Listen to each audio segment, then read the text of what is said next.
Perjanjian Renville. Awal mula pada tanggal 1 Agustus PBB meminta Belanda dan Indonesia menghentikan tembak-menembak.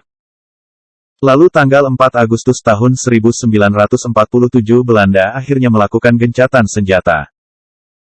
PBB membantu menyelesaikan sengketa ini dengan membentuk KTN atau Komisi Tiga Negara, yang terdiri dari, delegasi Australia dipimpin Richard C. Kirby, dipilih Indonesia.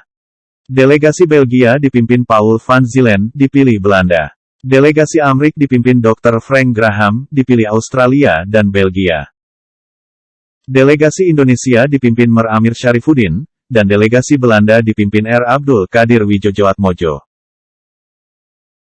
Pada tanggal 4 Agustus tahun 1947 perundingan dilakukan di atas kapal Renville, oleh sebab itu disebut Perjanjian Renville.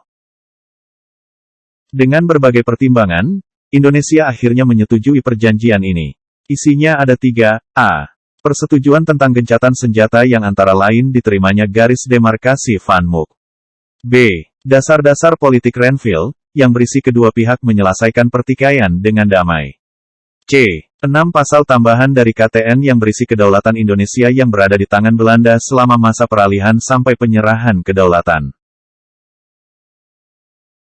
Dampak Perjanjian Renville. Intinya, Belanda mengakui daerah Jawa Tengah, Yogyakarta, Sumatera, dan sebagian kecil Jawa Barat dan tentara Indonesia diminta ditarik mundur dari wilayah Belanda.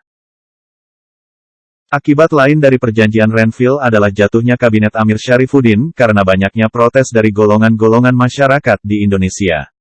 Selain itu, karena banyaknya protes tersebut, muncul kelompok-kelompok anti-pemerintah. Meskipun banyak protes yang dilayangkan, Kabinet Hatta, kabinet baru setelah runtuhnya Kabinet Amir Syarifuddin, dengan terpaksa tetap melaksanakan Perjanjian Renville walaupun sangat merugikan untuk Indonesia.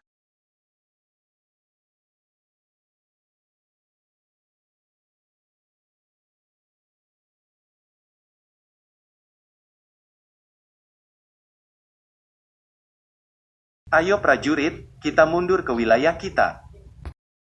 Tidak. Kita tidak kalah, dan tidak perlu evakuasi. Anak-anakku anggota angkatan perang, tiap-tiap perjuangan mempunyai pasang surutnya. Tetapi dengan iman kita yang tetap teguh dan jiwa yang tetap besar, kita masih sanggup untuk mengatasi percobaan ini dan percobaan-percobaan lainnya yang mungkin akan menyusul lagi.